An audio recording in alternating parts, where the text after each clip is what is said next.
Another media report I'd like you to comment on is by Dean Walsh in the January 2012 Guardian. He's spent 7 years in Pakistan there as a correspondent. He writes, "The country is riven by ethnic, tribal, and political fault lines, which in turn are being exacerbated by galloping population growth and deepening poverty.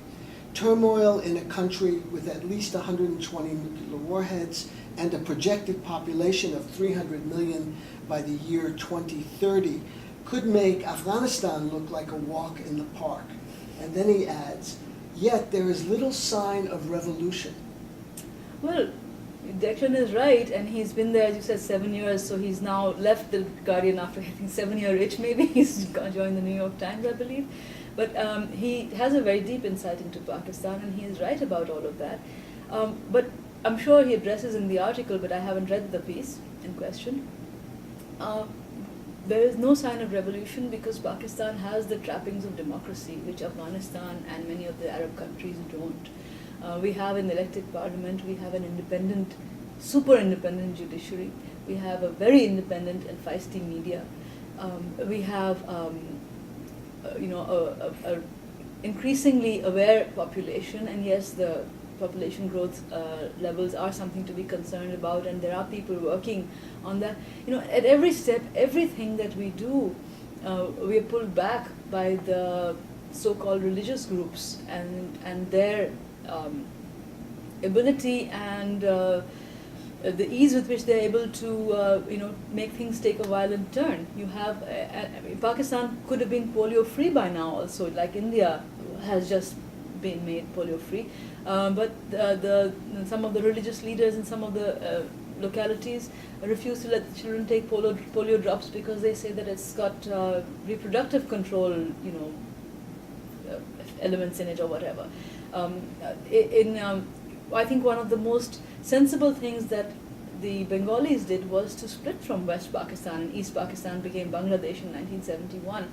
And they've been able to improve their education rate, their gender, the indicators relating to gender, and even push religion out of politics. And that is what Pakistan has to do, is to separate religion from politics and let it be a personal thing, and not sanctify things that are wrong just because they are done in the name of religion. Like, for example, encroachments, and I know it happens in India too, where temples and other religious structures are, things are done in the name of religion.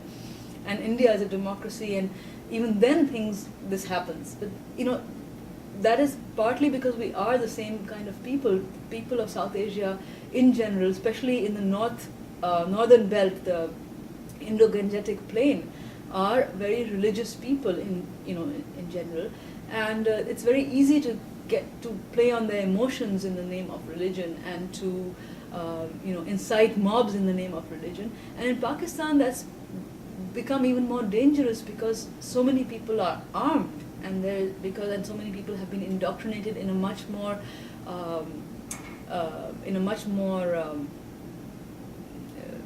what's the word for it? Fundamentalist? No, just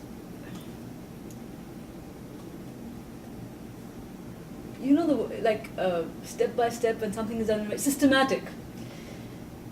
So in Pakistan, this has been religious indoctrination has been done in a much more systematic way than in India, where religion was used to knock down the Babri mosque, and religion was used to as the basis for the massacre in Gujarat in 2002, when thousands of Muslims were killed. So if that can happen in a democracy, imagine how much worse it is in a country which has not had democracy and where religion has furthermore been systematically misused, for political power. Essentially, that's what it comes down to. So religion has got to be stopped. The use of religion in politics has got to stop. What's your sense of the actual power of these religious parties? Because on my trips to Pakistan, it's clearly they can make a lot of noise. They're able to mobilize people. But I'm wondering, is it something substantive beyond that, or is it just people who are able to manipulate and control a mob and make a lot of noise? So I think now what's happened in Pakistan over the last 20, 30 years, particularly since the Afghan war, since the first Afghan war, is the criminalization of politics also, where you have the so-called religious groups, the organizations that have been engaged in criminal activities, murdering each other, like the sectarian violence. And you have you have a breakdown of law and order in a country where you haven't had a lot of democracy, and you have the police force that is being bypassed now over the last 10, 12 years. The police force is being overlooked in favor of the so-called war on terror. So all resources and attention are going to this big war on terror. And at the local level, you have things like criminal activities like, somebody burning down a video shop or a DVD shop because they say it is against Islam. Or somebody, beating up a barber for shaving somebody's beard because they say it's against Islam. Or you have the people who stopped that mixed marathon, the marathon training from going on in Gujranwala, when men and women were training together, and they disrupted that. And action wasn't taken against them. So each time action is not taken against a criminal action at the local level, a criminal action which is done on the basis of religion. Each time that happens, it empowers and emboldens people who are using religion at another level somewhere else, and it gives them sort of a foothold in that community. They find that they have their local allies.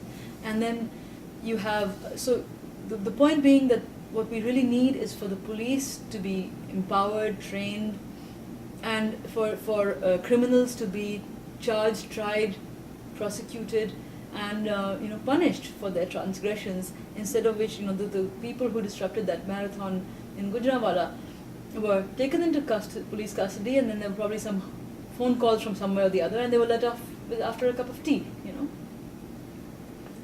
Gujranwala is a city in Punjab. I was visiting there a couple of years ago, and I was struck by the huge number of signs everywhere denouncing the cartoons about the Prophet Muhammad, and the graffitis, were very graphic. Death to the cartoonists. We will defend the honor of the Prophet. We will defend the honor of Islam. Quite, fervent and yes.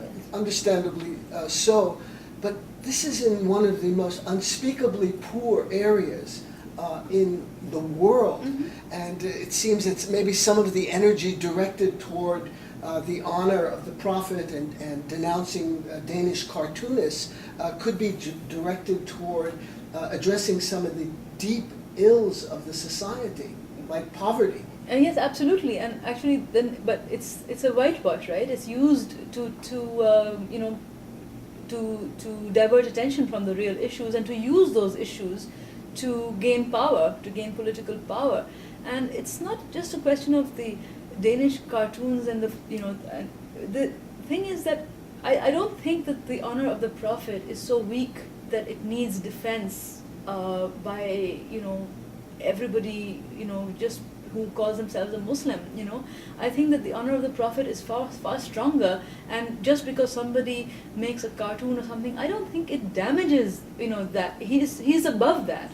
He is above that, and his religion is above that. Islam is or should be above that.